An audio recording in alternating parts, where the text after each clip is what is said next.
Welcome to the Winged Wheel Podcast, the number one source for news, analysis, and discussion on the Detroit Red Wings, the NHL, and all things hockey. Here are your hosts, Ryan Hanna, Brad Crisco, and Evan Lopsinger.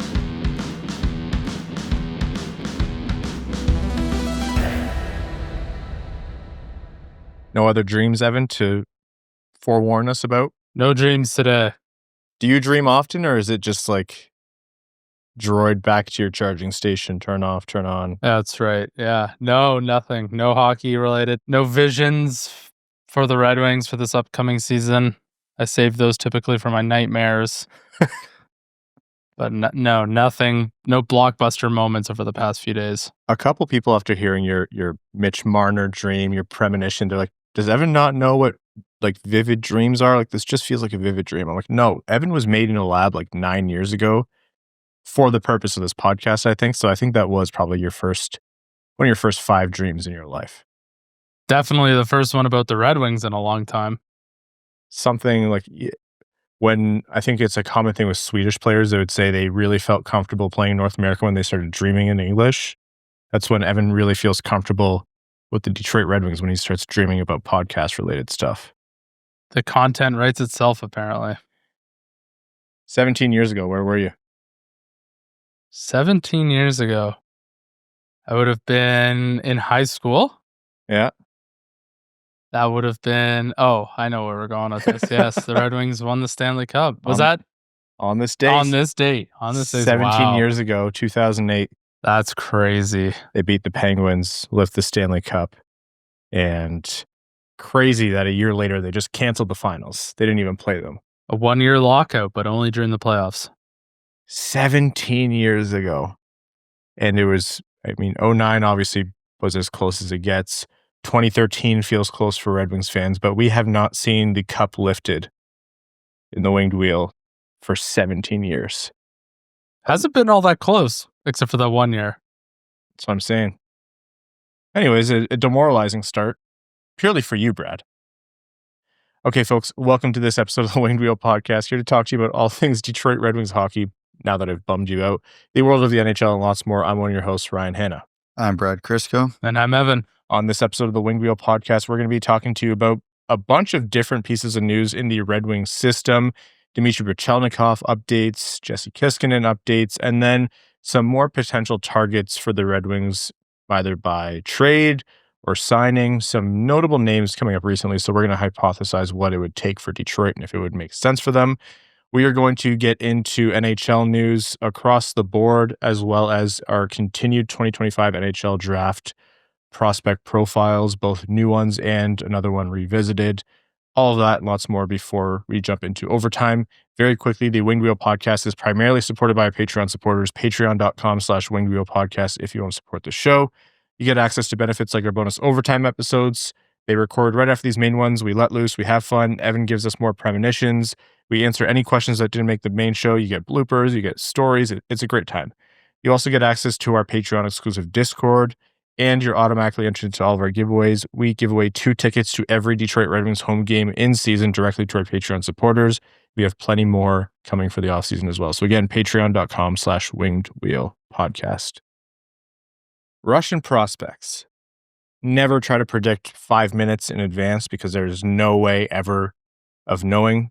Dmitri Buchelnikov, since being drafted in the second round, has been an exciting prospect for Red Wings fans, but there's been a big, when is he coming over? Like multiple years remaining on his contract to stay in Russia, and then, signs an extension, and then there's clauses, and is he actually going to come over and when? And then he comes to Detroit in the offseason, so it looks like he's still interested, of course, but is it going to be at least another season before he comes over? We've seen with Russian prospects time and time again, most recently and vividly with Demidov in Montreal, where things change in a snap. And he was in Montreal like seemingly overnight based on the previous understanding that no, he was not going to make it for the playoffs, and then he ended up playing for the Habs in the playoffs. Well, with Buchelnikov, we could be seeing something somewhat similar. And again, this is all prefaced with nothing is confirmed, but it was reported, and credit to Hockey News Hub on Twitter, who put out the reboost of the report from Archer Kairulan, who said, Red Wings prospect Dmitri Buchelnikov may leave for Detroit if his KHL team, Vityaz, is no longer in the KHL. Apparently a budget issue, a monetary issue. That kind of thing has happened quite a bit in the KHL's history. But his team could cease to exist. He may not have an active contract, and that could mean him coming over to North America sooner rather than later. So maybe a little bit of a refresher on who Buchelnikov is as a prospect, the kind of game he plays, and how big this would be for the Red Wings, the Griffins, the system. Well, Buchelnikov is a fascinating case study in projections at the draft versus what happens when a player develops a new skill set that changes the projection on him. Because when he was drafted, he was actually a re-entry. So this was his second trip through the draft. Red Wings take him late in the second round. And at that point, he's a lethal shooter. That's his bread and butter. He's smallish, okay skater, okay playmaking, but man, can he rip a puck. And that's the type of swing you like taking in the second round and be like, okay, odds this guy pans out are pretty low, but if he does, you have something there. He's not just going to be a fourth line grinder. This is a guy who's going to put pucks in the back of the net. And then post Red Wings drafting him, he has developed excellent playmaking ability. Like, what was it? His stats in the KHL this year? He still scored a bunch of goals, but his assists, I think, over doubled his goal total. 16 assists the year previous to 39. Yeah. And 15 goals, 39 assists this year. Damn near tripled. Like, which I don't think anybody, even the biggest Buchelnikov supporters, would have seen coming, because anybody who read a scouting report on him, watched film on him, had a deep dive on him, would say, yeah, his playmaking's fine. It's not a negative, but it's not a strength, and that might be the strength of his game now. And he can still really shoot a puck. So he's that type of prospect where the question remains, yes, he did that on bigger KHL ice with more time and space. How is that going to translate to North America? But given that he had one of the most productive U23 seasons ever in the KHL, it does feel like this would be an opportune time for him to jump over and take on a new challenge, which would be smaller ice in Grand Rapids, North American hockey. Again, for all the reasons Ryan laid out, nobody really expected that to happen this year. Now, as we saw with Michkov, there's ways to get out of contracts, and there's loopholes, clauses, a million things can happen where a guy can come over at any time.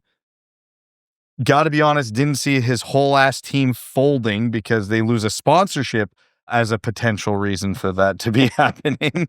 Usually that should be like part of your SWOT analysis. Be like, hey, if we lose one sponsor, we have to shut down the whole thing. It's a Russian version of a SWOT analysis. I was going to say a KGB analysis, but I don't think that makes sense. There's some kind of defenestration joke in here. Yes.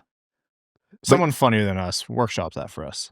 But yes, due to some very unfortunate circumstances, could be a huge net benefit for the Red Wings organization, because I do think Buchelnikov is at a point in his development where it would benefit him greatly to take on the new challenge.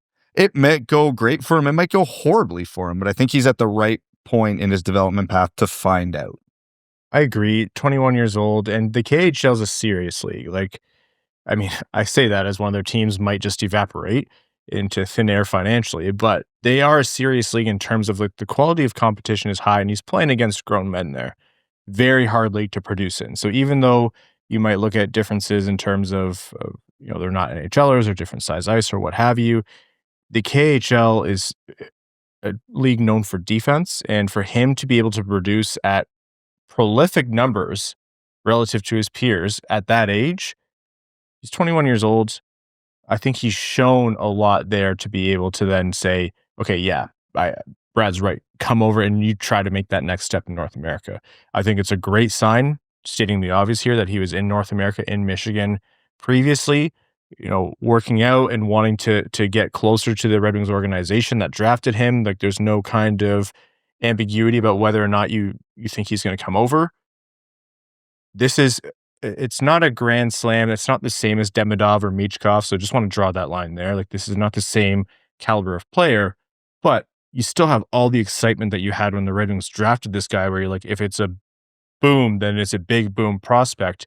He's got a wicked shot. Brad mentioned the same thing. His playmaking has developed as well. Like, this is a player who could be a serious boost to the Red Wings' offensive ability. I'm not going to handicap it and say it's purely boom or bust, but the high end of this kid is still really exciting. There's all the size stuff, and he's not the biggest player, and yeah, how's he going to handle the time and space and physicality? But you can't figure that out until you start trying to figure it out. So if he comes over sooner, massive win.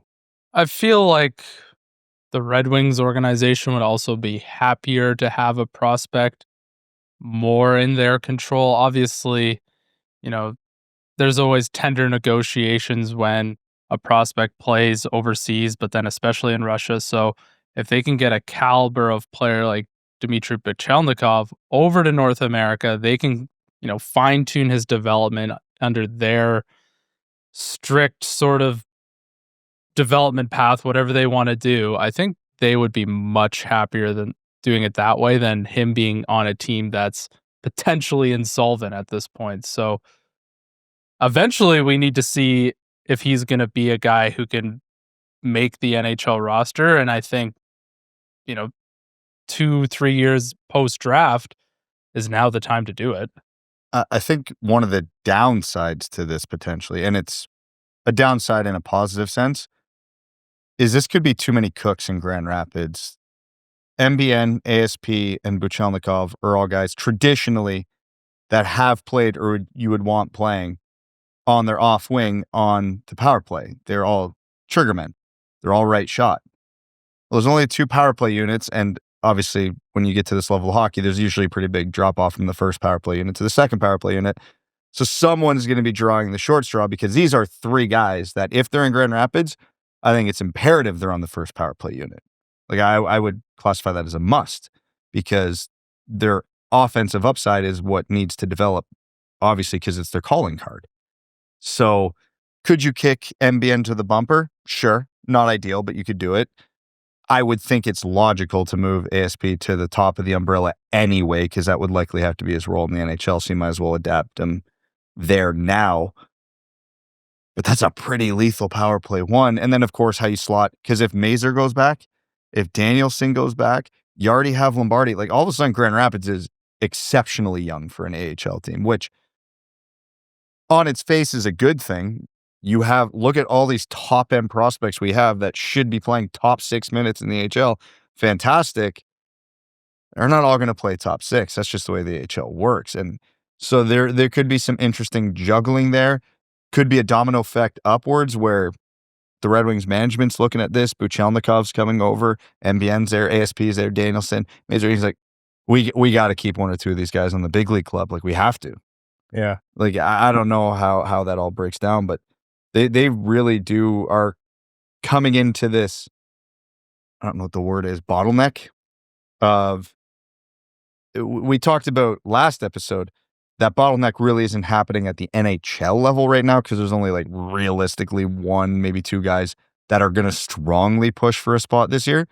But at the AHL level, that bottleneck's hitting, and it's hitting fast, and which then makes you think in a year or 2, it's going to be hitting in Detroit as well. So could be a really, really fascinating chain of events. And it's a good problem to have. You'd rather have this issue than the opposite, which is, wow, the Red Wings can't score and neither can their prospect pool. So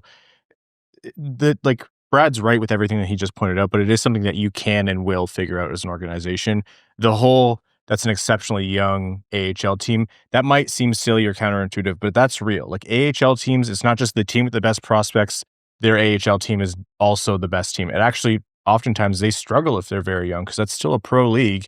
And you might have like an AHL lifer in there who's like 35 years old, but he's leading his team in scoring, and he's absolutely dummying your 20, 21, 22-year-olds that you have there, or whatever. And it's a physical game, and they knowing how to play the pro game, but having a higher ceiling, those can be completely different things. So Grand Rapids is going to have to navigate that, and especially with how poorly they ended last season, there's going to be pressure to navigate that. But again, it is a good issue.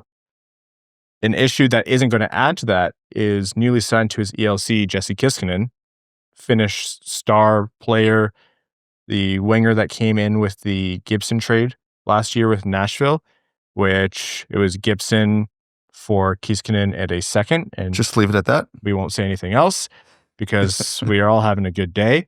I say as it's pouring rain outside.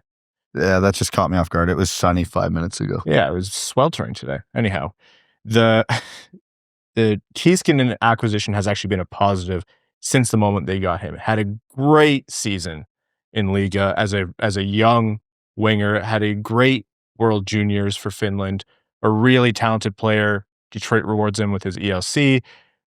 Immediately, we were given questions of, is he coming over? Is he coming over? And he could have. There would have been some logistical hurdles, but it would have been a very doable for the Red Wings.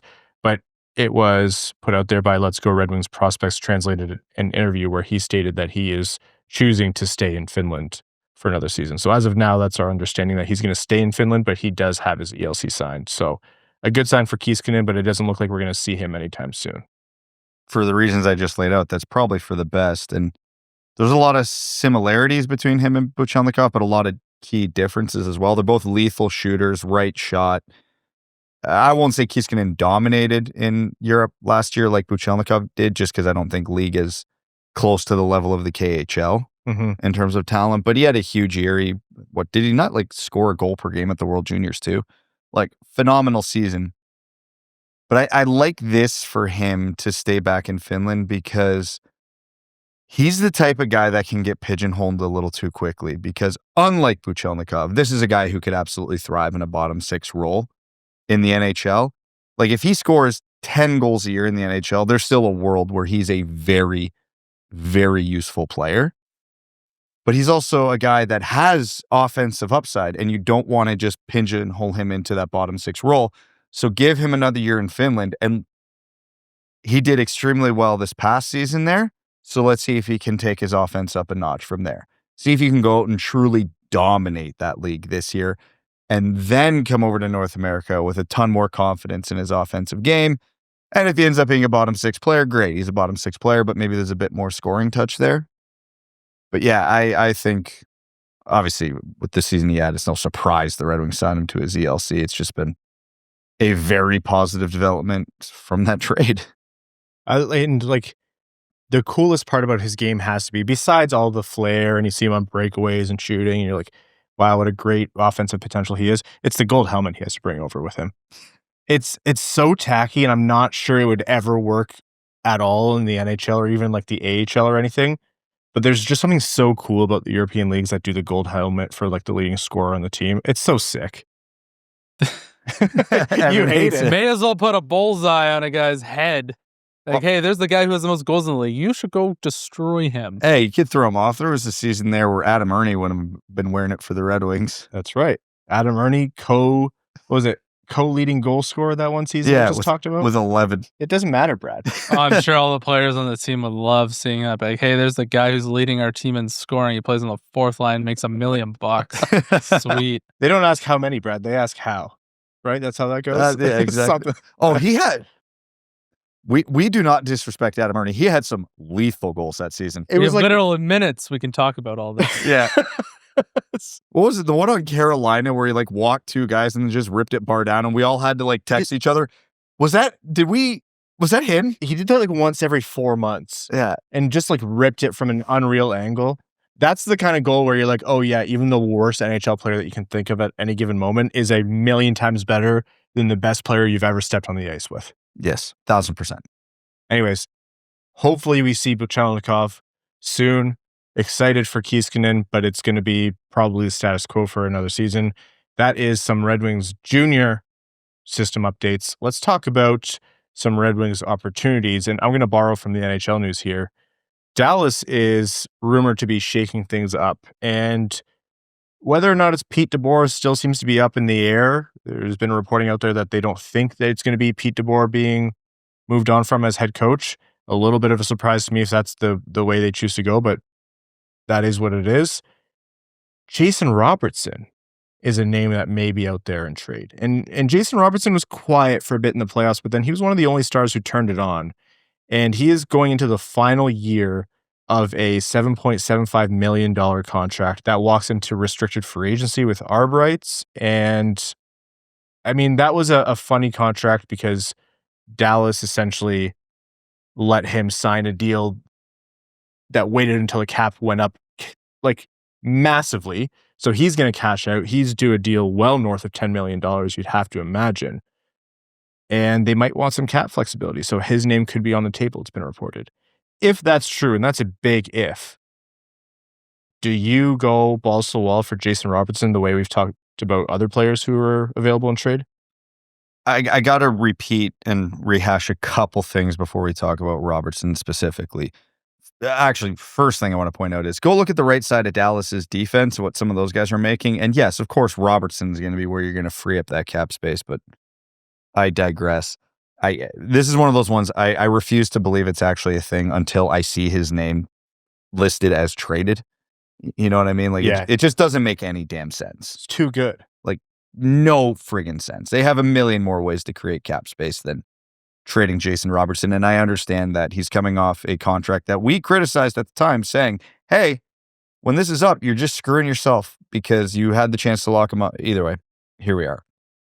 I'll repeat. This particular offseason feels weird. There are so many good players available, like high-end, top-of-the-lineup players. I'm not confident we're ever going to see this again. The Red Wings need to strike. I don't care if it's Peterka. I don't care if it's Marner. I don't care if it's Robertson. I don't care if it's Ehlert. They need an impact player. There's too many available to strike out. We hear you, Brad. We hear you, Brad. Yep. Ryan Lindgren it is. Okay. I was going to say Aaron Ekblad would be fine. All right. Did you see what he said today? He was like, I live Florida Panthers. I breathe Florida Panthers. I want to die a Panther. That dude wants to stay a Florida Panther, all but said, hey, I'm going to take a discount to stay here. I'd be shocked if Ekblad leaves. I hate it here. Anyways, the Red Wings, second point I need to rehash. The Red Wings are not in a position to be choosy. If Jason Robertson is the only guy out there where they can get him agree to a contract and an extension, I should say, and agree to a trade with Dallas and nothing else is panning out, you have to go get him. You don't have the luxury to say no. Is Robertson the best option out there for the Red Wings? I would argue no. Not that he's not one of the top 2-3 players available, just because he is due what is going to be a massive raise very soon. The acquisition cost to get him will be exceptionally high. Like, I don't think you're too far off the Eichel trade with this one. And the prospect will be better than Peyton Krebs. Everybody needs to remember this when we're comparing that trade. Peyton Krebs was very highly thought of at the time. That's basically Nate Danielson in this hypothetical. Might even be, Nate Danielson might be thought of lower than what Peyton Krebs was thought of at that time. At that time. You wouldn't do it for a first in Nate Danielson? I would do that in a heartbeat, but it was more than that. I would break every traffic law humanly possible. You already do, so what does that matter? I would drive so fast to that airport. Don't forget, it would be a first-round pick and Danielson and whatever the equivalent of Alex Tuck was. Like, it would not be cheap. Michael Rasmussen. Please, God. Don't look into it, Dallas. Yeah. But that he's going to get $11-12 million, which I think he's worth. He's not that far removed from a 100-point season, but he has regressed a little bit since then, which is the concern. He's not that old. He's in an age where the Red Wings absolutely should be interested. He's 25. Exactly. So for me, he's not my top target of everybody out there, but at worst, he's in the top 3.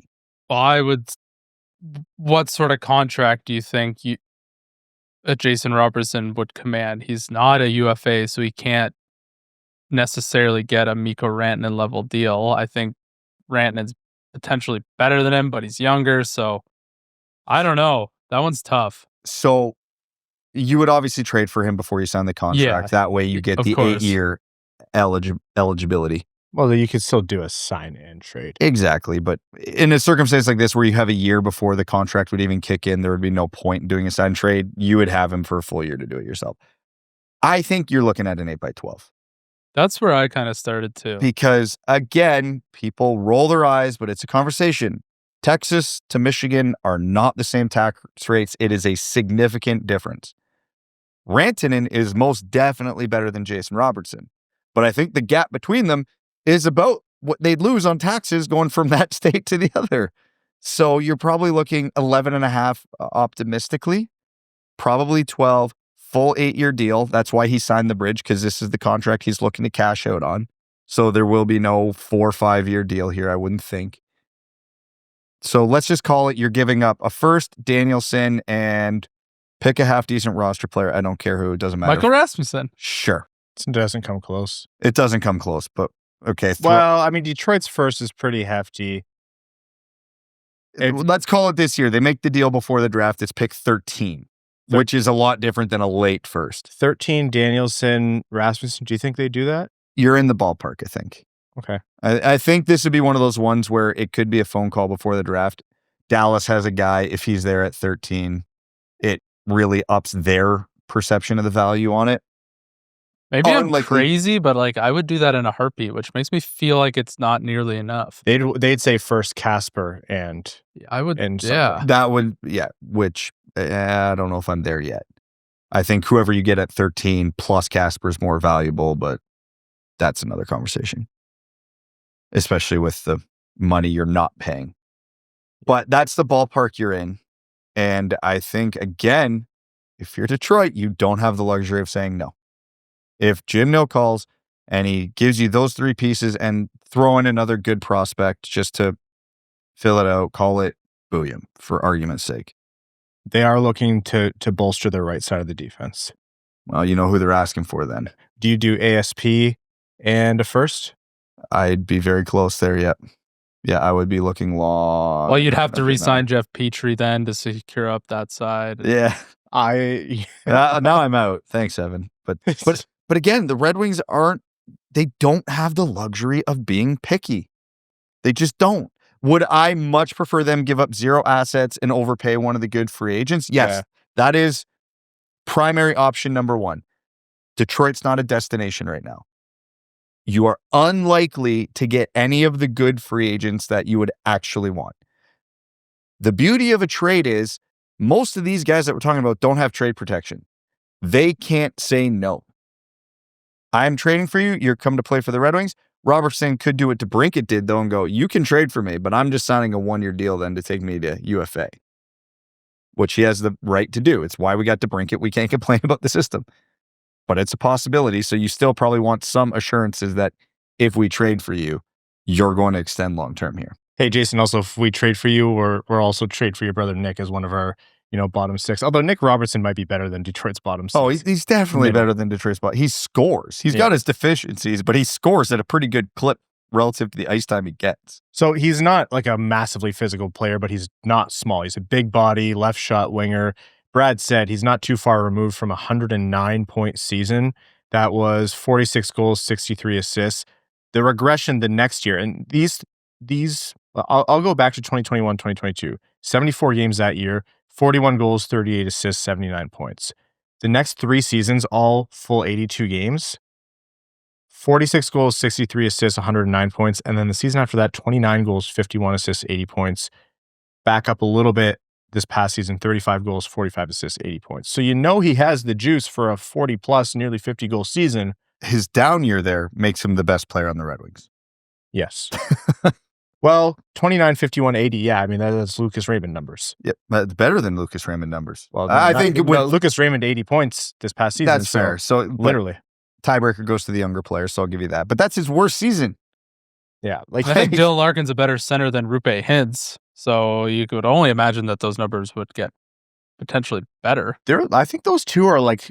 If I think of who else is in Dylan Larkin's tier, Roope Hintz is like the guy I have him stapled to. Yeah, they're right there. And they're both incredibly fast as well. Here's the other points I'll mention. Robertson's extension wouldn't kick in until he's 26, maybe almost 27, but that's fine. He can't skate for shit. He's not a skater. He is a bottom 10%. He's a Red Wing. Yeah. He is a bottom 10% skater in the NHL and still puts up these numbers. So we're not worried about him losing his legs in his 30s. He doesn't have them. Like, it's why, like, not even to be funny, though, It's why a guy like John Tavares is still so damn good. He never could skate. So he never had to worry about losing his legs because it was all smarts, timing, pace, and hands. That's Jason Robertson. If you want to know how Jason Robertson's going to age, his best comparable for me is John Tavares. Jason, literally Lieutenant Dan Robertson, according to Brad Crisco. We ain't got no legs. The goal scoring would be so, like, this is one of, I know you said it's not like the top target, but if you can conjure up a player who solves a bunch of different problems for the Red Wings, plays the wing, is a guy who is extremely creative and can score sometimes at will if he can refine that, and is not small. Like, he checks almost every box. And going back to what you said, Brad, about you can't be choosy and at some point you got to go, I think a lot about the Red Wings rebuild, and there's so many things, like the patient things they've done right. And even those are sometimes excruciating to fans. And that's not an Yzerman or Red Wings thing. That's the nature of the NHL. Your best prospects that you select, you're excited about this guy you picked 6th overall. Great. You'll see him in Hockeytown in 3 years. That's just the way the draft goes. It's such a slow churn. And who have we seen excel? And this is maybe some confirmation or exposure bias, but who have we seen excel in recent years in the NHL? Vegas goes out, makes a big splash, gets Eichel.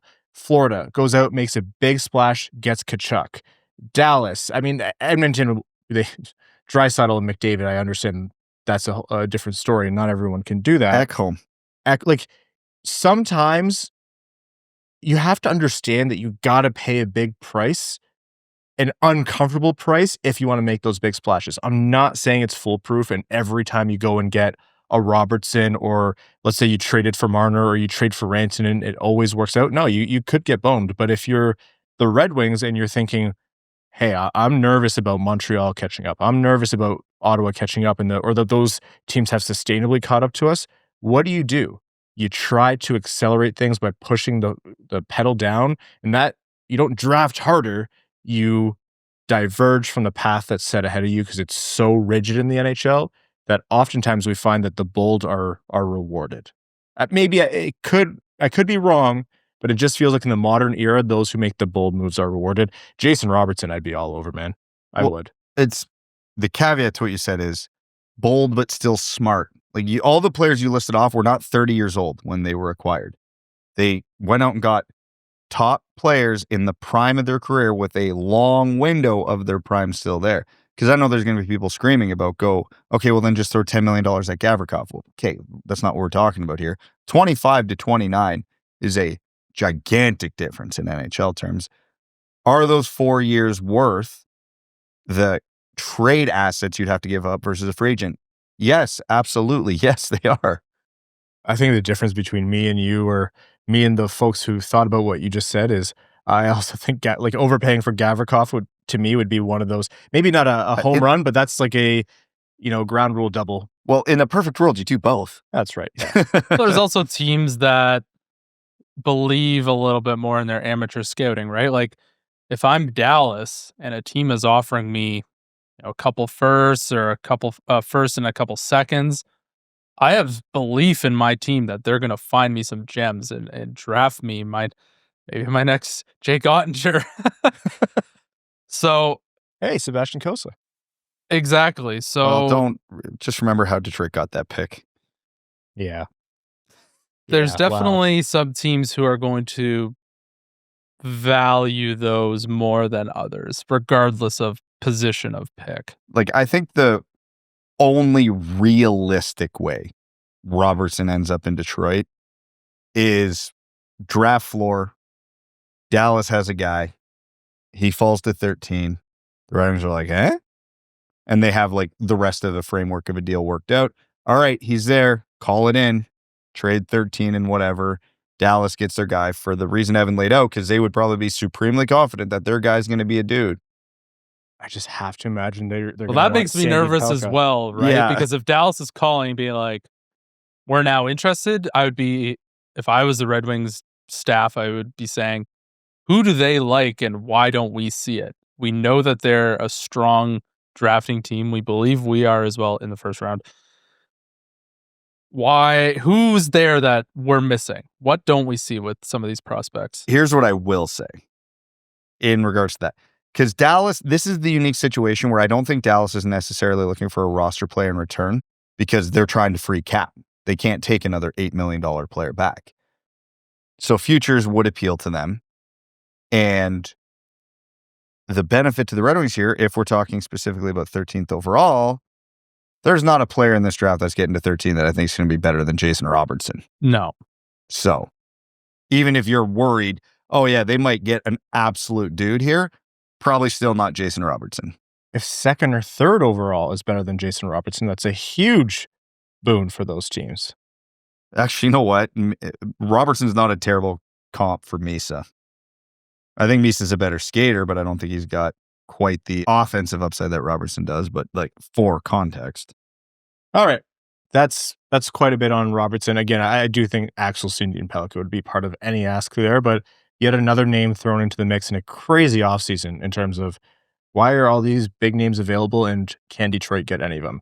Jason Robertson, the latest. We're going to take a quick break to hear from the sponsors of the Winged Wheel podcast. More after this.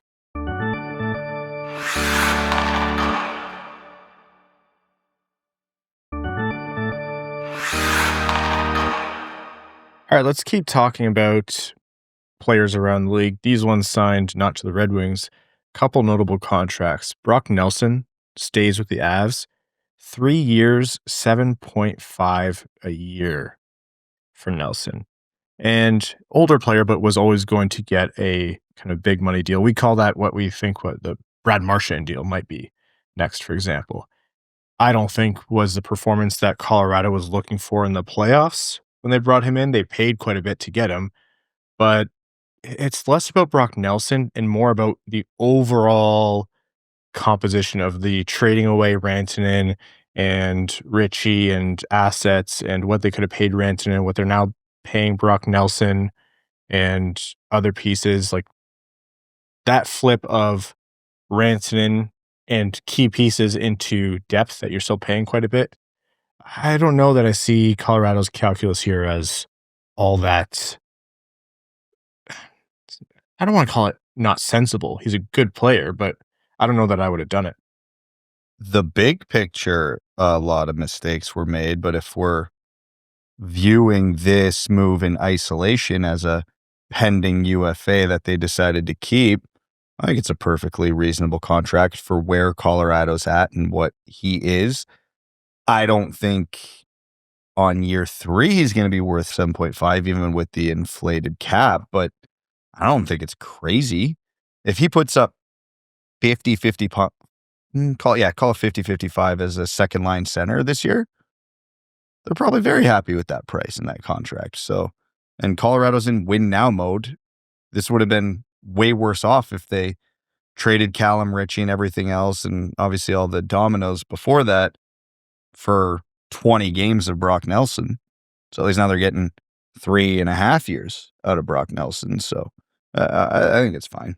There's definitely going to be some sticker shock, I think, with people this year when they see free agent signings. Like, I know for me, when I saw that news break, I was like, wow, it seems like a lot of money for Brock Nelson. But when we talk about the cap going up all the time, I think that's perfectly reasonable for a guy of his age and his production that he's had. So I think overall direction of Colorado is TBD, but I mean, for securing a guy like Brock Nelson, let's be honest, it's hard he's been with one team his entire career. Now he comes over to Colorado, a completely different team, different organization. It's going to take some time even for the best players to become acclimated to that scenario. So I think he'll be a great fit for them. The sticker shock is a good point, unless you're signing with either team in the state of Florida, apparently. Tampa Bay continues to be pretty creative with their contracts. 6 years, $2.333 repeating $1 million for Yanni Gourde. So he gets long-term security, 6 years. He's 33 years old right now. And that is a pennies on the dollar contract. 2.33 is already low. And then once you factor in the rising cap, that is going to be like not league minimum, but much closer to league minimum than anything of significance. Yanni Gourde is Obviously not the same player he was when he was 27, 25 or whatever, but that's a great ad for Tampa Bay. Yeah, after they paid a decent amount to get him at the trade deadline. So same thing. You'd rather have multiple years versus, call it half a season, even though it's not even half a season post trade. Strong likelihood a couple of these years they're paying him in the AHL just because aging curves and all that. But even if he's a usable fourth liner for the entirety of this contract, that's still good because he's an upper tier fourth liner. He'll definitely, for the first couple of years, play higher in the lineup than that. And again, it's another team in win now mode. So their purview on this would be very different than a Detroit's would be. I think this is a great move for Tampa because, again, by the time he's bad, cap's going to be so high, 2.3 is nothing. They can just bury it. They don't even care. And, I mean, for him, 0 state income tax, so he makes a lot more on his contract there than he would elsewhere. So win-win, and that's a player who obviously loved his time in Tampa Bay, thrilled to go back, and he's going to be pretty keen on making it worth their while, and he has security for the rest of his NHL career presumably now. So good for them. Do we want to do the whole state income tax thing now, or should we save that? Let's maybe wait to see how Florida fares against the Edmonton Oilers, because people have been that's been a hot topic of late. It has been. I haven't heard anyone talking about that. Actually, I didn't know this was I thought we had already litigated this as a hockey community. The hockey community would never bring something up again that's already been litigated. That's true. But I didn't know was there something new with the fact that the finals are now beginning? Just how many of the finals have featured a 0 state income tax team? It's been a Florida team for 6 years in a row out of the East. But what's going to happen? Here's my prediction. We're going to relitigate this. It's going to be post-free agency when Bennett and Ekblad stay in Florida on sweetheart deals. Ehlers signs in Tampa Bay. One of the other big free agents signs in Nashville. One signs in Dallas. And then all of a sudden, everybody's looking at Marner goes to Seattle, which low-key, Washington State, no tax state. And then everybody will be like, what the hell? And then it will be an issue again. And it's going to happen. I was going to say, before you mentioned a few of those teams, I'm like, well, they're excellently run organizations. It's, are the players going there for the tax breaks, or are they going there to Florida obviously has been in the finals, but they're an excellently run organization with all the right pieces, and guys just want to play there. But then you named some other ones. I had to throw in Seattle just to... And Nashville. I'm not entirely sure that I can be convinced that they're run properly. They're not well run, but they are popular. Yes. Like all things, the truth lies somewhere in the middle. For anyone saying it makes no difference, that's just fundamentally untrue. For anyone saying it makes all the difference in the world, well, I mean, until Florida was good and actually ran their team properly and had the facilities and the kind of organization in their organization to make it worthwhile, nobody wanted to go to play for the Florida Panthers. Winning begets a lot of this, but then the state income tax or lack thereof is a big aspect to it. Florida was ass and they paid no state income tax. Right? It did make it quite nice for those guys. And usually it was, I want to be anonymous and I want no income tax. And, not that people would go there and not try or play, but it was not the same market as Toronto or Montreal or Chicago or Detroit or these massive hockey-focused markets. But it is an undeniable truth that it does help. I just don't see how you say, unequivocally, it makes no difference at all. Not every player cares about that. Period. Not every player, a lot of players, same as you, if you're a golf fan, there's been a lot of golfers who are I know I could have gone and made $1 quadrillion on live, but for me, it's about, I want to play these massive tournaments that have the history. I want to play where I think the best players are. And it's not too big of a departure in thinking. A lot of guys, they're you know what? I'm going to have more money than God. I'm going to be 25 years old. I don't. What's an extra $6 million when you make 120 in your career or whatever? Yeah, and not everyone thinks that way. I mean, as a poor, I would like to think I'm going to go somewhere I'm going to maximize my money if I could dream this up, or if it wasn't playing for my childhood favorite team. But there are guys who are like Jonathan Marchessault. He might be traded from Nashville. It's been reported he doesn't want to do that unless it's to anywhere else that has a 0 income tax state setup, because he, very consciously set up his contract to bring him a certain amount of value. And so it is a factor. Is that outweighed by, Toronto having sponsorships out the wazoo? I don't know. Maybe. I don't think so, but I think these teams do have a little bit of a leg up. So if Manitoba gets rid of their provincial income tax, are the Winnipeg Jets now an absolute wagon? Only if they use that saved funds to build an airport.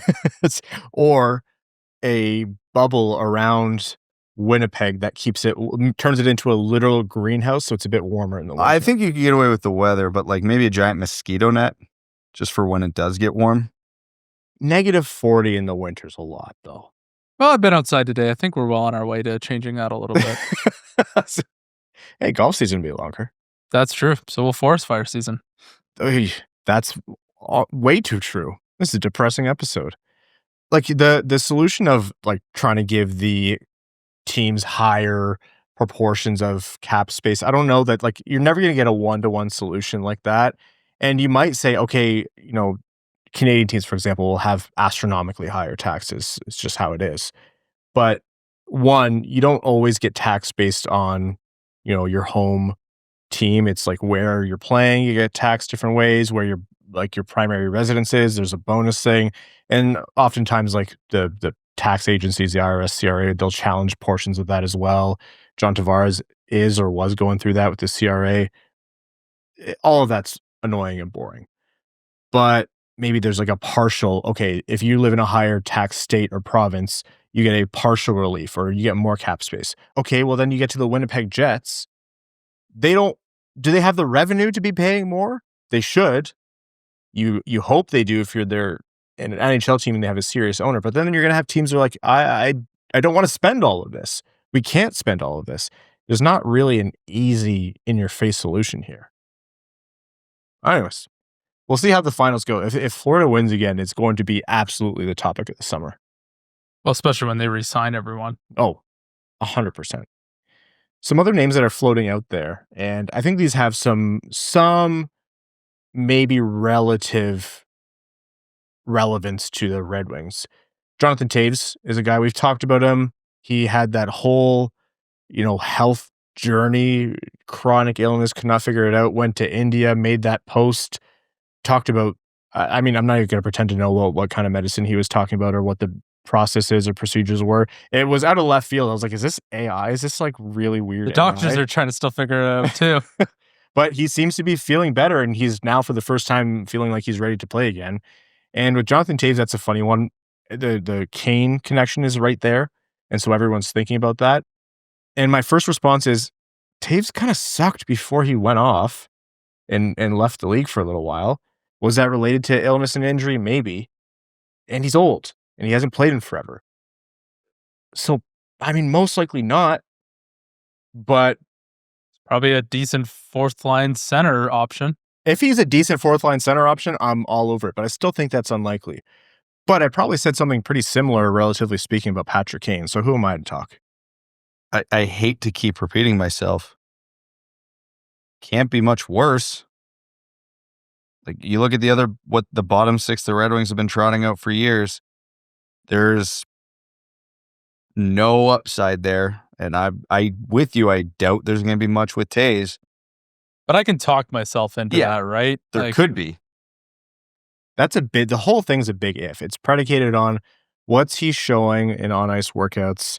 Is he actually back? And if he is, then yeah, sure. It would be a cheap deal.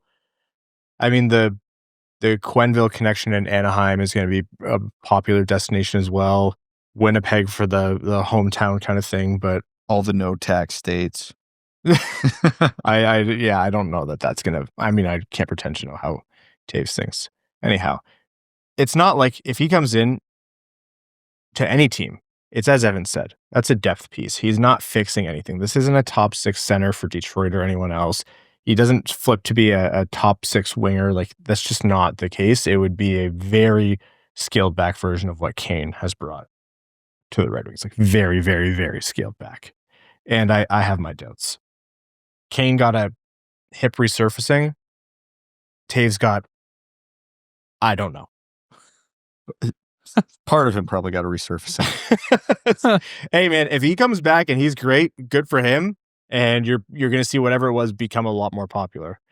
Max Pacioretty does not like being away from family. Doesn't know if Toronto's going to be the solution in the future. Is Michigan a connection? Are the Red Wings a potential connection? Because you think about that depth piece there. Everything we just said about Jonathan Toews, minus the weird stuff, reapply it to Max Pacioretty. Do I have high hopes? No. Could I talk myself into the upside? Yes. Will he be any worse than the options they're trotting out now? Absolutely not. He was one of the best players for the Leafs in the Florida series, I thought. Like, when he came in, yeah. Is Max Pacioretty going to light the world on fire? I don't think so at this point in his career. He said, 2 Achilles tears back to back? Like, that's going to slow down the best of players. But well, now he doesn't have a third one to tear, though, so we're good. Oh, that's true. Yeah. Yeah, you can rupture things more than once, Brad. Ryan, we're all about optimism here. Yeah, I mean, we also lived through Robbie Fabry. I was going to say. His tendons and ligaments, that poor guy. But if Max Pacioretty's looking to be closer to family in a family environment, I don't think you have to look much further than the Red Wings. Like, during the season, it feels like every fifth post is something with the DeBrincat family or the Kane family. Like, it's a family-oriented organization, and I think it would make a lot of sense. And the Michigan per 60 is off the charts. And I'm going to count Ekblad in the Michigan per 60 if it happens as well, because Windsor's basically Michigan. I mean, it's 50-50, or at least it was when I was growing up there. 50-50 in Windsor between Detroit and Toronto. You get the odd Montreal fan, Boston fan, but I don't want to think about what it is now that Toronto's been good for a while. I mean, good with a lowercase g. But Detroit hasn't been good for a while, so that might have dwindled. But the moment Detroit's good again. A bunch of my in-laws, Crystal's family lives in Windsor. Leafs and Oilers fans, figure that one out. Yeah. And also a Bengals fan, so we don't talk to him that much. That's unfortunate. Yeah. Nic Hague is a guy that Max brought up in the past, and it's a fascinating name, right? Like, Vegas looks poised to potentially deal him. He would bring a lot of what the Red Wings like in a defenseman. I wonder about, what kind of role would he play and what would it cost? I don't think it would cost a ton, but, big body, left shot defenseman, 26 years old, not a points producer. Like, that's not at all his calling card, but can you ask him to take up more minutes and play in Detroit's top 4? Because if so, that could be a solution there. He won a cup with Vegas, played a regular shift on that team, and wasn't a liability. So, and of course, he's got the most important thing for NHL defensemen these days, real big. Very big. This is a good problem to have. I just don't know where you deploy him on Detroit. Do you have him anchor the bottom pair? Is he the guy that plays with Seider? Because I don't think he's a first pairing guy, but I think he's too good for a bottom pair role. Do you reunite Seider and Edvinsson and he anchors the second pair? Like, there's options, but I don't see like a real obvious one. You try Edvinsson, Seider, and then you see how Nic Hague does with Ben Sherratt, flip to the right side. Yeah, that could be a solution. Could do that. Or you see if he can do, like, Ben Sherratt's also not a first pair defenseman. Fair. He falls into like moments of pretty decent or like passable chemistry with Seider, but you also have to think about how our window of what's passable in Detroit has shifted over the years as this team has been bad for a while. A cup competitive team or a playoff team shouldn't have hopes that your first pair is invisible a lot of the times. Like, that's bad use of your best defenseman. And I don't think he's devoid of offense either. I think in the OHL, he had a 20, maybe even a 30-goal season under his belt. Like, when you're that big, you can shoot, and he knows how to use it. It hasn't really translated at the NHL level yet, but... Oh, yeah, 35 goals with the Steelheads. Yeah, like, that's not nothing. So, I don't know. He's the type of gamble I would love to make. Not a super expensive one, and I'm not giving up a lot of assets, but I would, second-round pick and a B-level prospect. Hell yeah, sign me up. Needs a contract as well. Yeah, which, again, for the amount of points he puts up, I don't think that would be anything the Red Wings couldn't handle. All right. That is enough on the NHL. The Stanley Cup playoffs start tonight. We are recording this about an hour and a half or so before they kick off. So the Stanley Cup final, I should say, between Edmonton and Florida. We'll update you on that as we get to next episode. For now, let's get into our prospect profile. The new profile, by popular request, a lot of people asking. We've answered a question on this guy in the past. Cullen Potter, a popular name. Some comparisons made to familiar faces with the Red Wings. Apt or not, we'll see. But who's Cullen Potter as a prospect, and is he worth a look for the Red Wings at any point? He's not my guy at 13, but the conversation would need to be had. Like, I think mid first round is his range. He's one of the bigger wild cards of the first round for me because as a 17-year-old, he's playing in the NCAA for ASU. Like, that's what Celebrini did last year. Like, not a lot of 17-year-olds play in the NCAA. Most of the guys drafted in the NCAA are late birthdays. So their freshman year lines up with when it should have been their freshman year. He got there early. He didn't exactly light the world on fire, but he had respectable numbers. He's got the number one asset, in my mind, the Red Wings need more of, which is speed. Like, the guy, he might be the best skater in the draft. He can fly. He's undersized, though. Wicked hands. The question with him comes down to, is the hockey IQ high enough to compensate for the lack of size? Because he's not a physical player. Like, he can get to the inside with the puck and all that stuff. It's not like he plays scared, but he's not bringing you a physical element. But speed, skill, if this guy's brain can keep up with his feet and hands at the NHL level, he could be lethal. He could be a outside chance, 70-plus point guy. He also might be nothing more than a third-line speedster. Lot of possibilities here. So, I don't know. He intrigues me. I think is probably the right word. I'm really intrigued by what Cullen Potter could be, but he's also one of the biggest variables of the first round. Yeah, the intriguing is the right word. Like, I want to think, okay, not that big. Okay, he's doesn't play like a bulldog. Okay, he's probably not poised to stay at center, and so that makes the pick a little bit less sexy. But the skating is so good. He is skilled with the puck. I think he is, he has the offense. He has the shot in a way where I'm like, yeah, that is an intriguing prospect. If Detroit was lower down, like closer to 20, say, than 10, I think Cullen Potter would be the kind of project where I'm like, yeah, let's see if he turns into a 70-point guy. Because just because he's smaller and just because he doesn't play like Marco Kasper doesn't mean that he can't be a center, but it just makes it less likely. But if he turns into a guy that can, God, you love to have that kind of that speed and what that could open up for the Red Wings offense in the organization. I think your read on him as a prospect is right, and I have the same questions. It might be a bit rich for me at 13. I can see a world where it happens. It wouldn't be, my first or second or third pick, but I don't hate it. That's just an out of left field, or that is like breaking the mold in your thinking kind of a pick for me, Cullen Potter. I don't know if this statement's correct or not, but it feels like he's the ultimate sort of upside guy. But I don't even sure I can believe that because he's shown to have some elite level traits. Like, if he's 6'4", I think he's like a top 5 pick in this draft because he just has so many great things to his game. So could I convince myself to pick him at 13? Absolutely. I think there's a bit of a risk there.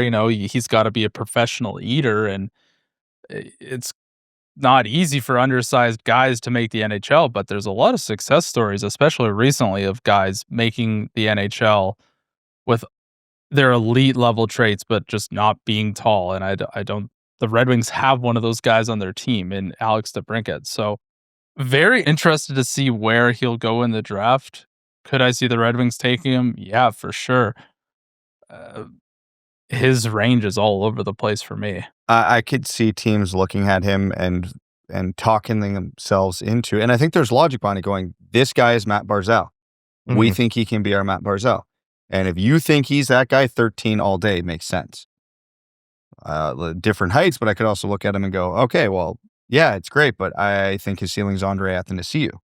The speed and the handles are insane, but there's not anything else there to really keep him high up in the lineup, which again, for a mid to late first round pick, if you ended up with Andreas Athanasiou, you're thrilled. At 13th, you probably want to aim a little higher than that. And of course, the reality is probably going to be somewhere in between those two. But I think those are the two outcomes I'm looking at that teams would probably be weighing. And to call it out, if you are a team that's going to talk yourself into it, the way Brad said, and they think they have the next Barzal or Dylan Larkin, as people like to make that comparison, apt or not, 13 is about the range where that starts to become reasonable. Ahead of that, you're probably going to get one of the bolt-on guys for the top 10 slipping to you. You're going to be harder pressed to find one of those teams doing that, but in and around 13 is when teams start to say, okay, yeah, this is the guy that I want. Like Philly did it last year in a lot of people's minds. Like this isn't a crazy concept for Potter to go this high. All right, let's look back on a prospect. And again, this is another guy where it could happen where he falls to the Red Wings and you might be thinking, okay, are you going to run to the stage? Probably not likely because of who he is as a prospect, just in terms of his build. Radim Mrtka, a massive right shot defenseman. He moves well, is an absolute dog on the ice, is pretty much built by GMs in a lab in terms of how he plays. Who is he as a prospect? Again, to circle back, is he a fit for the Red Wings, and how high up in the draft do you think he's going to go?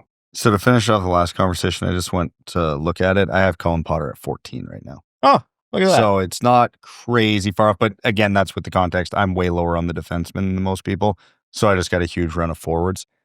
With the defenseman, Radim Mrtka, I think he's my second ranked defenseman in this draft. So I am a fan because, he's one of those unicorns. He's gigantic, he shoots right, and he can skate. When he went to Seattle this year, they were not a strong team, but the offense was there. He was playing 30 minutes a night. He was putting up numbers. He could control a puck. There were moments that made you wonder, are those puck skills translating up levels? But they were good enough that it makes you believe they can. If people are going to talk themselves into going, hey, I think Colin Potter could be Matt Barzal, there are going to be teams out there who are going, Mrtka could be Seider. I'm not all the way there on him. But again, I could see the logic. You've got a gigantic unicorn who can skate, shoots right. You can see the comparisons. I think Seider's hockey IQ and physicality are a lot better. That's why I'm not all the way there. But again, in today's day and age, you don't have to think too hard about why Mrtka is going to have value in the NHL. The only question you're asking yourself is he dominating junior because he's so big, or is he dominating junior because he's so good? And we've seen that argument go both ways. I like his toolkit. I think with proper development, this guy could be really, really good at the NHL level. But I understand the worries that some people have about him and have him closer to mid-first round. I've seen him as high as like 6th or 7th on some boards just because of what a freak he is. I don't know that it's going to shake out this way based on what the teams need, but I could see this guy being the surprise, extremely high pick of the year, which when we talk about that, it often is defenseman, right? So to me, Mrtka's ceiling is that kind of guy where maybe not the flashiest player, but 10 years into his career, you're like, my God, this guy's been playing 21, 22 minutes a night, I feel like, since he got into the league. And I don't want to minimize that. That is absolutely worth a top 10 pick in the NHL. GMs are dying for that. The Red Wings could probably use 2 of those right now. So how high do I have him? I'm like you, Brad. I'm not so high on the defenseman in this draft behind Schaefer. I think probably on balance, he's should be going a little bit lower than what he's been ranked. But at the same time, defensemen in real life NHL drafts are like goalies in fantasy hockey drafts. Once there's a run, they go fast, and there aren't a ton to go around at the premium ranges. So I think Mrtka, I'd be really shocked if he was at 13 for Detroit. Yeah, me too. If you think about how drafts typically go, I'd be shocked if Matthew Schaefer's the only defenseman taken in the top 10. And that's not to say Mrtka is the second guy. I think there's potential for other guys as well. But I mean, when you look at Merca, like he's massive, he's right-handed, and he's just so projectable to the NHL level. And yeah, maybe he's not going to be a 60-point defenseman, but I think he's a guy who could play 10 plus years in the NHL and play 20 plus minutes a night. Like, I think if he develops his physicality a little bit, he develops his shot a little bit, like he is a surefire top 10 pick. And teams are going to trip and fall all over themselves for these types of guys. We've seen it a million times before. So should the Red Wings draft him at 13? Yeah, probably. But I just knowing how the draft goes sometimes, like I would just be shocked if a guy of his build is still there at 13. And if you're the Red Wings and you have that opportunity, I'm not going to say he's too good to pass up. You can make the case for a lot of other guys. But, I mean... I think if we did like a roundtable with us three and Max and Prashant, we'd probably all have like 4 different guys who we would want to take at 13 than one another. Like, it just feels like there's so many different variables in this draft. Part of it is, I mean, the lower down you get, the more wide open it gets. And part of it is, yeah, I think the cliff on this draft happens well before 13. Last year, and this is just pre-draft, like this changes year over year over year, and especially as you get removed from the actual picks. Like you look back at a strong draft, you're like, oh, that actually wasn't that good. Or you look back at a supposed weak draft, you're like, wow, there were a lot of gems in there. But this year it does feel like the cliff is sooner, and it's not like last season where you could have had, to everyone's surprise, a Booyam past pick 10, you know? So, I don't know. We'll see. Okay. We're going to take a final break here on the Winged Wheel podcast. And when we're back, the last segment of this episode, back after this. We're going to overtime. Overtime is brought to you by our Patreon supporters, patreon.com/Winged Wheel podcast. If you want to support the show, again, the bonus episodes, the Discord, the giveaways, all of that and lots more, our patrons allow us to do everything that we're able to do on this show and beyond. Okay. Questions from our patrons. Udalali says, who are current and former players you'd love to skate around with and then have a couple of beers with afterward? Mickey Redmond. Oh, Mick's such a great shout. Yeah, Mick's a good one. I don't even know. I'd have to get really into fishing for us to connect on a personal level in the drinks afterwards, but Pav is such an easy one. Like doing a shinny with Pavel Datsyuk would both be like incredibly demoralizing as a human being and a hockey player, but just so much fun. When you said fishing, I thought you were going for Dustin Byfuglien. I was going to be a great answer. Actually, yeah, that's a twofer right there. Yeah. Big buff. I'll go Sergey. There's so much I want to know. Yeah, that's a good. Like he's a nasty player. The shinny would be fun, but there's so many things I need to know. If we're allowed to go like in the past, like Gordie Howe's heyday would be a great one. You just beat you up and leave. I'm into it. It's like, it'd be an honor, you know? To take an elbow, imagine being a rookie and taking an elbow from Gordie Howe. You're pissed in the moment, but that's a story you're telling the rest of your life. Jeremy Dahl, and it's a story that a lot of people are telling for the rest of their lives, I'm sure. Jeremy Dahl says, we keep talking about how the Red Wings need game-breaking talent, but how am I now hearing that Dallas just didn't have enough? Don't they have several players you'd consider game breakers? I know there's obviously a scale, but still. And for Carolina, I thought Svechnikov was supposed to be. I really remember the hype around him.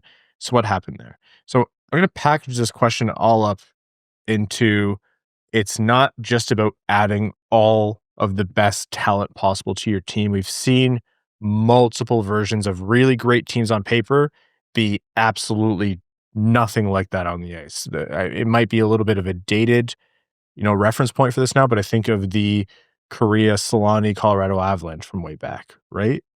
I just think this gives good perspective to how far away Detroit is. When you hear us have these conversations about we don't need more depth, we don't need more picks, we need Robertson, we need Marner, we need Ekblad, this is why. Yeah, okay, but I also think you just need to get into the tier, right? The most talented team doesn't always win. There's a certain amount of talent you absolutely need and a certain amount of goaltending at the right time that you absolutely need.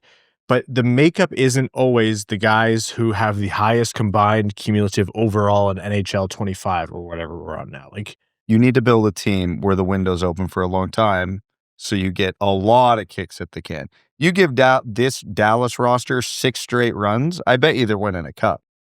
Just these last 2 years weren't the year. Didn't happen. But I bet you if they kept running it back, they'd get it.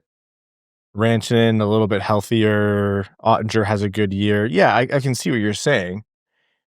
I think Carolina is probably a piece away from being in that tier with Florida and I mean, it's hard to say with Edmonton. Those are even two wildly different teams. I'm not saying Florida's not talented. Florida has Barkov, who is like just still one of the most underappreciated superstars in the game. And Tkachuk, and Verhaeghe, and Reinhart, and Bennett, and Ekblad, and Forsling, and Bobrovsky. But none of those guys are on McDavid Draisaitl levels. Those are just like I think forcing. Barkov's pretty damn close. I would hear an argument that he's the second best player in the world. That would be a terrible argument. I would have. Are you making that argument? We just recorded over an hour of this episode. You're going to bring this up now? We now have 2 hours left. Like, I'm just, giving us off-season content. Okay, but for like the overall what matters on the ice in Stanley Cup playoffs, yeah, I actually agree with you. Because I was the same person who said Henrik Zetterberg elevated his game in the playoffs to be one of the best players on the planet. Totally. Well, Florida Panthers don't care about the regular season. Otherwise, they would have won their division. Yeah, and what do they have to show for it? 3 straight Cup finals, an opportunity at 2 straight Cups? Yeah, and their coach won't even shake the other team's players' hands. They're ruthless. I mean, we're way off here. What was the question? I don't know. That's a good off-season bonus episode when we go to one a week and a Patreon exclusive for the other is who has the argument to be in the McDavid Draisaitl. So where's Barkov on your list then in terms of players? He's in the top 10 for sure. Yeah. For sure. He's under. I don't think he's in the top 3. I don't think he's top 3. I mean, right at this exact second. Well, there's only 2 teams playing, so. I meant if I was doing a temperature check of the best players in the world right now, I would say he's absolutely in the top 5. The top 5, I would hear an argument. Right now, yeah, absolutely. There's 3 players I definitively can't put him ahead. McDavid, McKinnon, Makar. I can't get him ahead. Makar's pretty dog in the playoffs. No, you cannot ignore Draisaitl if you're naming 3. Draisaitl and we did Barkov this are in the 365 same days tier. ago. They are the 4-5 argument. Draisaitl is. Why do I have to do this once a year? McKinnon and Makar. You are such a stand for defensemen, for forwards who dress up as defensemen. Yeah, here's the thing with Makar. He's really damn good defensively, too. He's one of the better defensive defensemen in the NHL. Oh, yeah, and he's a point per game He's scorer. not one of the better defensive defensemen in the NHL, Brad. He's just so good offensively that he doesn't have to defend as much. There's a difference. We're going to fight about this in the summer. We absolutely are. I think Makar is absolutely You're just upset you didn't score points as a defenseman. Now you hate everybody who does. Yeah, I am. So anyway, yeah, my shot need more depth. I see what you're saying on Makar, and I am like, I don't think he's Erik Karlsson. Like that's a bit like, I think Erik Karlsson is Erik Karlsson. Makar is not as devoid of defense as Karlsson. But Draisaitl just put up a heart-worthy season. And how many times has he had to do this? Yeah, he's a top 5 player in the world all day, every day. No questions asked. So, okay. Is he 4 on your list? I could be talked into him or Barkov either way. Draisaitl. If you have Draisaitl at 5, I think 32 GMs would laugh at you. I don't think 32 would. I don't know if there's 32 also, good GMs. There's some pretty bad GMs out there. Okay, you got Kevin Adams to agree with you. Congratulations, There's Brad. some pretty bad GMs out there. No. I mean, it's McDavid, McKinnon. Then you're arguing I go Makar 3. And we haven't even talked about Kucherov. We haven't even talked about Quinn Hughes. You guys are also misrepresenting my frame of reference, time frame I'm referencing for my statement. I'm saying right this second. There's only 2 teams. I'm including the teams that are not in the playoffs. I think there's non-playoff teams who have players who are potentially top 10, top 15, top 20 players in the world. Oh, okay. Well, then Adam Ernie comes into the conversation. Well, yeah, naturally. But I'm saying, given what we've seen this season, I think Aaron Ekblad is a top 3 player in the league. You're really trying to get Florida to overpay. Yeah, holy crap. They didn't even win their division. He wasn't that good. Although, actually, on that note, I heard the craziest stat today. Every team in the NHL, not counting new teams, who has the longest drought of winning their division in the regular season. Entire NHL. The Red Wings? No, they're up there. Buffalo? 14 years. No, not Buffalo. They've won it more recently. That's not disturbing. Florida. No, Florida's won it more recently. Yeah. Go for it. 1987. There's your hint. Brad. Cool. Brad. I just chopped off like 13 teams because they didn't exist then. Brad, I didn't exist then. Brad By the was time like, that regular season ended, actually, I didn't exist then. The Edmonton Oilers. No shit. 2 cups What? and a bunch of finals, have not won their division since 1987. Huh. Yeah, I had to check it. I didn't believe it when I heard it. I want to go check this now. Like, Yeah, I don't believe you. The Edmonton Oilers have not won their division since 1987. All right, Jeremy, we didn't answer your question at all. Jack's dad's. Get to the first part of the It story. feels like overtime, just with less swearing. It does. They say, how do you think Yzerman values pick 13? Does the urgency to improve this team now make this pick more valuable as a trade piece, or is there more valuable in the potential of a prospect in that range? How much does his confidence in his ability to land a quality UFA influence the value of the pick, especially considering he has to do something with it before July 1st? I think people are misconstruing things here. And I know we've talked about it, and I know I could be guilty of not making it clear. The urgency I preach right now is simply because of the wealth of talent, or like the sheer amount of talent that's available right now. That is not for this season. For me, there is no urgency for this upcoming season. Every move he's making is still for the long-term cup contention window, which absolutely 1,000% is not this year. Now, that being said, you go get a Robertson, a Marner, an Ehlers, an Ekblad. It's going to help this year, but that's not why you're getting them. Be very clear. You are not getting them with this season in mind. 13th overall matters for that as well, because that's probably going to be a piece that helps you for a very long time. So if you are trading it, it is for a piece that's going to help you for a very long time. And if the Robertson or whoever does not come available, you're not trading that pick. Like Alex Tuch, not a thought for involved in a trade for 13. You know what I mean? Because you're only getting him for 1 year. It's not a thought. So it just depends on the value. Trevor DeWeird says the hockey gods / Gary Bettman descend from on high. They hand you a list of possible changes to the NHL, and they say that they will grant you one of them. Which of the following do you choose? First, 1 through 8 playoff seeding. 2, short play-in for the final playoff spots. 3 points for a regulation win. 2 points for an OT win. 1 point for an OT loss. 4, the gold plan for draft seeding. Essentially, once a team is eliminated from playoff contention, they start accumulating points. 5, if you score shorthanded on a minor penalty, you kill the penalty. So that's the jailbreak rule. Shout out PWHL. 6, no more free icing when on the PK. And 7, over and back rule for overtime. Once you cross center ice, you can't go back. Which of those 7 do you choose? We can only pick one. You can only pick one. I feel like the back half of that, those aren't just impactful enough to outrank some of the earlier options. So even though I like all of those rules to varying degrees, they're not significant enough for me to pick. I'm going to go with the plan. Oh. Yeah, I'm going to go with the plan. Yeah. If the 1 through 8 playoff seeding comes with the reseeding, I'm going to go with that. Ill-informed though I may be, I'm a sucker for nostalgia and I want that. I would rather keep the 1 through 3 divisional seeds and then have a 4 wild card play-in. That would be my preference there.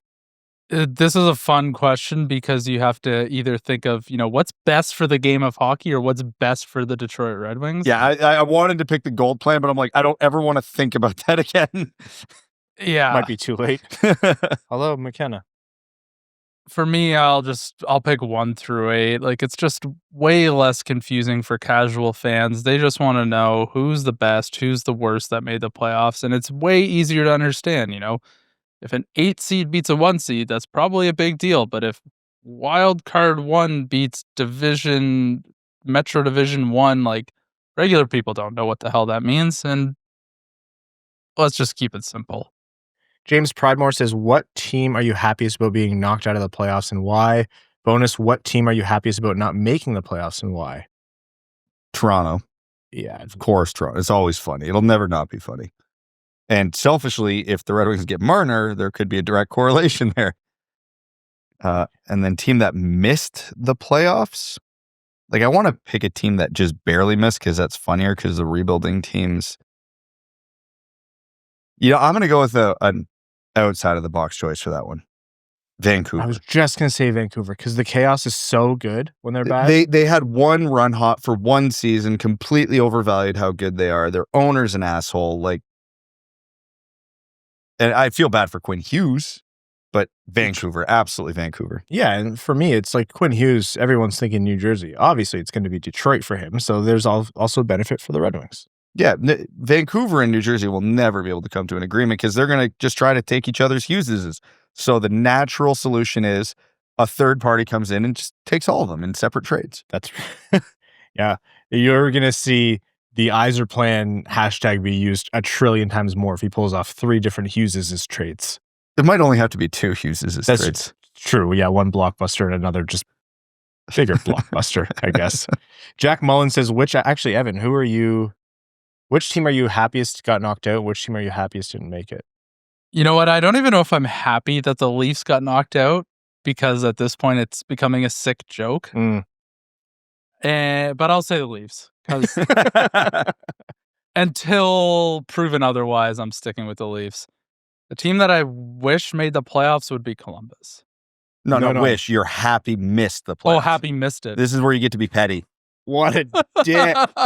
What a jerk this guy is. Happy that they missed the playoffs, eh?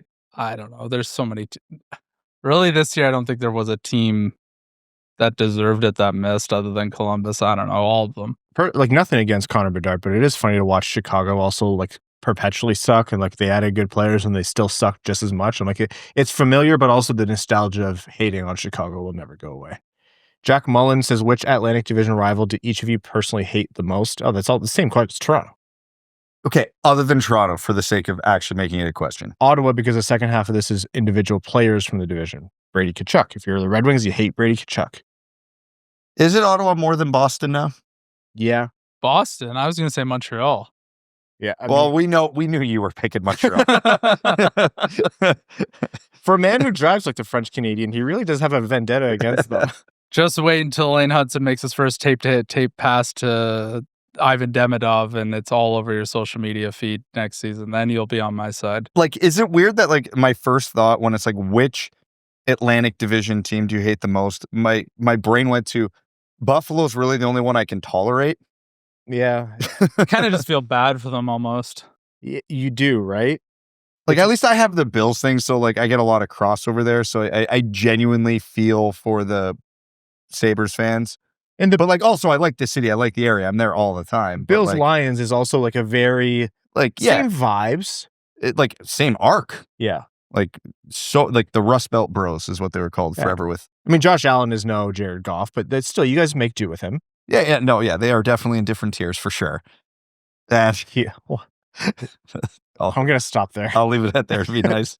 But yeah, no, I outside of Buffalo, I hate every team in this division with a passion, and that's including the Red Wings. Joseph Barry says, who's the biggest loser in the playoffs this year? You could do after the finals, you can do the biggest loser as like who lost to who lost to who lost to who lost, etc. I'm just going to say the whole Metro. That's actually a great bunch answer. Of frauds. Every one of them frauds. I think it's Colorado. They got bounced by Dallas in 7. Like, yes, they were there. Yes, but they spent so much to try to go this year. Okay, my LA's the easy answer if you just want to pick on the, like, how did this happen again? My first thought went to which team did I just not think about, like, in these playoffs that actually should have been good? So my answer is Vegas. Yeah. They beat Minnesota, but Minnesota wasn't actually that good, and then they just got steamrolled by Edmonton. Like, they were a non-factor in these playoffs. Okay, but for a team that was supposed to be a cup contender. I actually use they lost to Dallas. They lost to these Edmonton Oilers, man. Like, these Edmonton potentially Stanley Cup champion Edmonton Oilers. So that's bound to happen. Which, fair, but at the same time, like, they didn't just lose to Edmonton. They got run out of that series. Save for like 3 seconds of hockey, it very well could have been a sweep. Yeah. Like, it was And like that's why I don't buy the Colorado. They were 10 minutes of Mikko Rantanen going Super Saiyan from winning that series. But they mortgaged futures. Like if you're talking about very exact things that happened in the first round. Tell me one thing that happened in the Carolina-New Jersey series. so yeah, Gun to the earth. If I had to name every team in the playoffs, New Jersey would have been last, guaranteed. Name me anything that happened in that series. yeah, they at least have the excuse of Dougie Hamilton was playing hurt and they didn't have Jack Hughes. They at least had that excuse. But I'm saying Are they the biggest winner, loser when they walked in with the wedgie? I'm saying anyone in the Metro, should be in the finalist for biggest fraud, disappointment, whatever you want to call it. No, here's where I'm going to agree with you. If you're going biggest wedgie, it's Colorado. Like watching Rantanen do that in Game 7, like they were in the cuck chair of that series. Like, That stays in. like they're the biggest nerds, lose whatever you want to call it. They definitely overplayed and misplayed their hand. They're like, well, if we're not going to sign him, let's get him out of division. Oh wait, now we have to play him in the first round, and he just absolutely did something. I think that's so funny when a team is like, we have to trade this important player to us. We're trading him at a conference, and he just comes right back. They get Hoffman. Yeah, I think that's hilarious, man. I love that. Oh man, I thought that would have come from Evan if that ever made it to air. There we go. All right, folks. On that note, I don't think we're going to be allowed on air for much longer. So that wraps up this episode of the Winged Wheel Podcast. Thank you all so very much for tuning in. We have a lot of content planned as we approach the draft here. I can't believe it's June 4th. Wow, we're old. The Winged Wheel Podcast, again, proudly supported by our Patreon supporters, patreon.com/Winged Wheel Podcast. If you want to support the show and if you want to go above and beyond, but Patreon's not for you, just wherever you're getting this podcast, YouTube, Spotify, Apple Podcasts, any of that, hit subscribe, leave a rating or a review or the thumbs up, the stars, tell a friend about the show. All of that helps us a ton. Appreciate all of these sponsors of the Winged Wheel Podcast, and to all of our name level supporters on Patreon, we cannot thank you enough. Arjun Shankar, Yves Bartels on behalf of the Sarah Grand Foundation, Jennifer Morris, Aikfer, THL Champ, Samuel Soderholm, Icon, Glenn Brablam, Rain, Dano, brand new name level supporter. Welcome to the Dub Dub Club. Very, very much appreciate you. Sea Lion, Matthew M. Rice, Adam Rose, Adam Zuiza, Admiral Matt S. of the Cheesebag Navy, Alex Toger, Anna Sleeman, Asher Killian, Beer League Legend, Best James Bond, Bingo Bango, Brad, Caro Brutanen Nanaluski, CB55, Citizen High Five, Clip Clop Nene, Connor Scovey, Craig Kibble, Denny's Gamer Girl, Derek Enstam, DJ Denton, Eric Hill, Give Blood Fight Probert, Grand Rapids Girly, Griffin God Creatives, Hockeytown Love, Hockeytown Matt, Hassam El Kassem, Jay Gollum, Jacob Turner, Jeff Pridemore, John Ingalls, Jonathan Miller, Kalen Wood, Mark Hernandez, Marty, Matt McKay, Mr. Kuzi. Now I have to learn how to click on a Macintosh. Podgy713, RA, Roy Donk, Sam Bengtson, Slim Smitty Cards, Stephen Ortlieb. That's what I appreciate about you. Tiger McDougal, Wallman's Elite Dancing D, Wings Fan of Chicago, Eyes Are Playing Stan, Aaron Hudson, General Indy Bohan of the Cheesebag Army, Aaron, All Motor No Hands, and Stanislavski, Axolotl, Sandin Pellikka, Bellingham Acid Balls, Bex, Bussin' It Down like Evan on a Tuesday night, C.E. Hayes, Chris Valinsky, Clay Adams, Commander Ben Barron of the Cheesebag Space Force, Connor Layton, Corey Prida, Darren Fick, Drop the Puck, Dylan Larkin, Trade Sacrifice, Eric Nance, Evan Beckner, Evans Brown, Pomeranian, Frank Stanley, Gene Sullivan, Grepsky, Griffey Boy, James Pridemore, Johnny Page, Jeremiah Dobo, Jim, J.M. Rhapsody, Josh Yelchin, Kevin McCracken, Quaz, Linda Hall, Lonnie Zone, Lucas Raitmond, Marco Kasper, the Task Manager, Matt Keeler, Mitch Minier, Obliging the Big Boy Coming, O Ophelia, As Good As It Gets, Rosie Posey, Roy Mudbutt, Stanley Pup Wrangler, Steven, that other guy, the Hodag, the Hat 123, Trent Thoreau, Wings Fan in St. Louis, Scott, our good friend, and your second favorite patron. Thank you all so very much. Off to watch the Stanley Cup Final. Thanks for tuning in to the Winged Wheel Podcast. Be sure to visit wingedwheelpodcast.com, where you'll find links to subscribe to the show on Apple Podcasts, Spotify, YouTube, or wherever you get your podcasts. You'll also find ways to support the show, like Patreon, official podcast merchandise, and more. And don't forget to follow us on X at Winged Wheel Pod, at Ryan Hanna, WWP, at Brad Crisco, and at Hockeytown Evan, as well as Winged Wheel Podcast on Instagram.